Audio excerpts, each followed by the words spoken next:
Hello everyone. Today we're going to talk about something really important for Pakistan's money situation. It might sound a bit complicated, but it affects every single person. We're talking about Ipsas 25. So, what exactly is this standard? Simply put, Ipsas 25 is an international rule for how governments handle their money. Its full name is International Public Sector Accounting Standard 25. Its main job is to tell government groups how to keep track of money owed to their workers. Think of it like a rule book for money. It makes sure that all the promises made to government workers are written down correctly in the government's money records. This might seem like just a simple accounting job, but it's actually much more than that. This rule makes government groups look ahead to the future. It asks them to figure out the total cost of all the benefits they've promised to their workers. This includes things like salaries, retirement money, special payments, medical care after they stop working. By writing down these future costs now, Ipsas 25 gives a clear and honest picture of a government's money situation. Without it, our government's money reports wouldn't be complete. They would show the money we have today but hide the huge promises we have to keep later. This is all about being open and honest with public money. Why should you, a regular person, care about this? Because the money used to pay for these benefits comes from your taxes. When the government makes promises to its workers, it's making a promise on behalf of all the people of Pakistan. If these promises aren't properly recorded, we could face a hidden money problem. Future generations might end up with a huge debt they didn't create. Ipsas 25 is a tool to make sure everyone is held accountable. It makes sure that leaders and the public know the full cost of running the government. It helps stop a situation where future taxpayers are left with a huge bill for past services that they can't manage. So, understanding Ipsas 25 isn't just for accountants or money experts. It's for every Pakistani who wants a government that's open and good with money. Ipsas 25 organizes employee benefits into 4 main categories. It is important to understand them in simple terms. The first category is short-term employee benefits. They are benefits that are expected to be settled within 12 months. Think of the monthly salary paid to a government clerk or a school teacher. A government clerk, a school teacher. This category also includes paid annual leave and paid sick leave. For example, if an employee has unused vacation days at the end of the year, the cost of those days must be accounted for.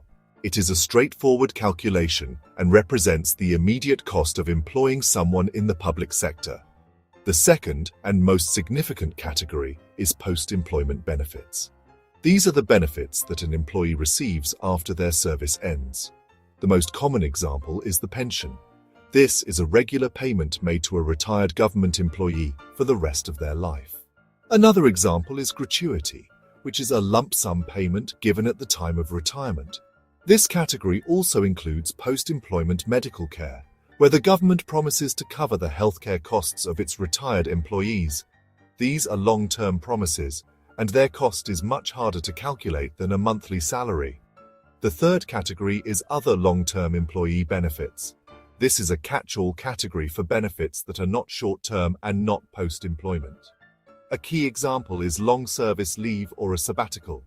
Finally, the fourth category is termination benefits.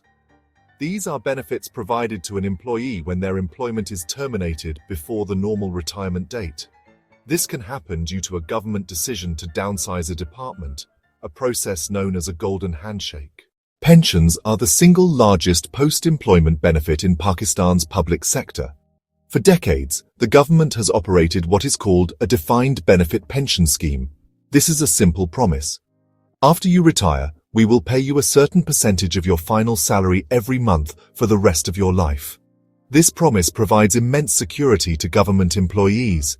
It is a cornerstone of public service employment in our country. Millions of families rely on these pension payments for their livelihood after a lifetime of service to the state. This is a sacred trust between the employee and the government. However, from an accounting perspective, this defined benefit scheme is a major challenge. The total cost is not known up front. To calculate it, we need to make many assumptions. How long will the employee work? What will their final salary be? How long will they live after retirement? How will inflation change over the next 30 or 40 years? These are complex questions that require experts called actuaries. Actuaries use statistical models and data to estimate the present value of these future pension payments. Ipsas 25 requires government entities to perform this actuarial valuation regularly and record the resulting liability in their financial statements. Let's take a practical example from Pakistan. A federal government employee, say at the Ministry of Finance, joins service at age 25. The government implicitly promises them a pension upon retirement at age 60. According to Ipsas 25, the cost of this future pension should not be ignored for 35 years. Instead, a portion of that future cost should be recognized as an expense in each of the 35 years that the employee provides service. This process matches the cost of the pension with the period of service rendered by the employee. It presents a much more accurate picture of the true cost of employing that person each year. The reality in Pakistan has been very different for a long time. Besides pensions, gratuity is another significant post-employment benefit in Pakistan. Gratuity is typically a lump sum payment paid at the time of retirement or resignation after a minimum period of service. Many public sector corporations and autonomous bodies offer gratuity schemes.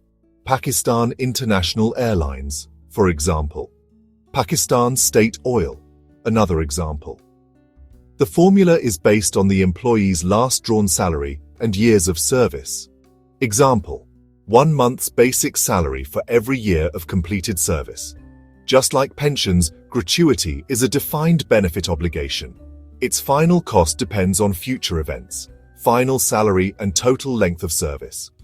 Under Ipsas 25, the accounting treatment is similar. Entities cannot wait until retirement to record the expense. They must estimate future gratuity and recognize a share each year the employee works. Other post-employment benefits are also common. Post-retirement medical facilities are a classic example in Pakistan.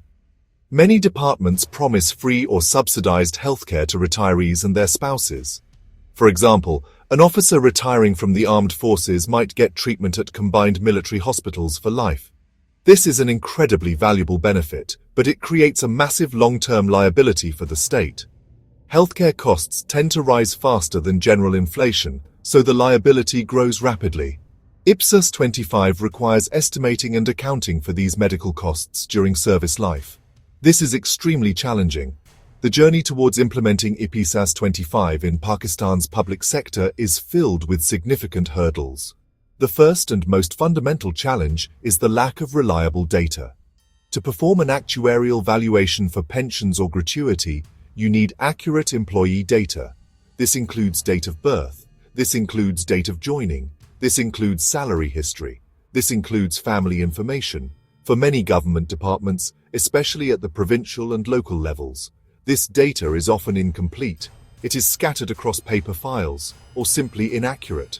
Without a clean employee database, without a centralized employee database, without a digitized employee database, any actuarial calculation is built on a weak foundation, making the resulting liability figure questionable.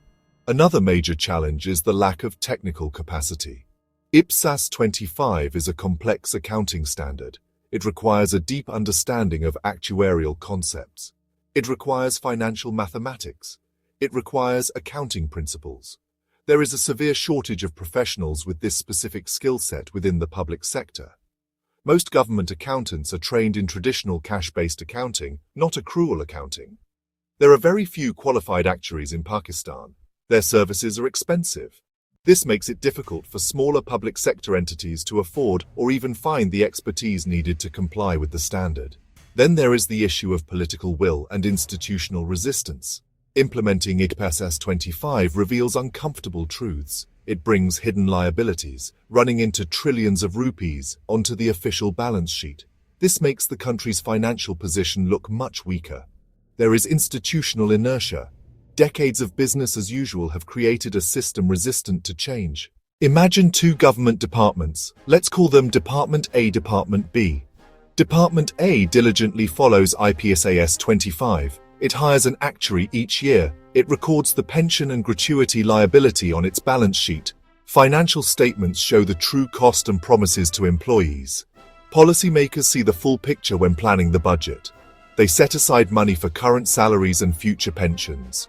Result: responsible financial planning. Department B ignores Ipsas 25. It uses pay-as-you-go. Statements only show pensions paid this year. They hide the growing future liability. On paper, Department B looks healthier. Expenses seem lower. No recorded pension liability. Policymakers approve new projects based on misleading reports. They operate in the dark, unaware of the financial iceberg. Long-term consequences differ. Department A, sustainable path. Ongoing accounting lets them manage finances better. They may create a dedicated pension fund and invest for the future. Department B, bleak future. The annual pension bill explodes. It has to make drastic cuts in public services. Less money for schools. The choice: responsibility or recklessness. To improve compliance with Ipsas 25 in Pakistan, we need a clear and practical roadmap. The first step must be a massive investment in capacity building. This means training and more training. Secondly, we must tackle the data problem head-on. The government needs to prioritize the development of a centralized, integrated human resource management information system, or HRMIS. Thirdly, the government should consider a phased or tiered approach to implementation. The Auditor General of Pakistan and the finance departments can develop a framework where larger and more resourceful entities are required to achieve full compliance first. Finally, there must be unwavering leadership and political commitment. The top leadership in the country, from the Prime Minister's office to the provincial chief ministers, must champion this reform. This is not just a technical accounting exercise, it is a critical governance reform. The Public Accounts Committee, PAC, and provincial PACs have a vital role to play. They must demand Ipsas-compliant financial statements and hold public officials accountable for their implementation. In conclusion, Ipsas 25 is not just an accounting standard. It is a mirror that reflects the true financial health of our nation's government. Embracing Ipsas 25 means choosing fiscal responsibility. The time to act is now.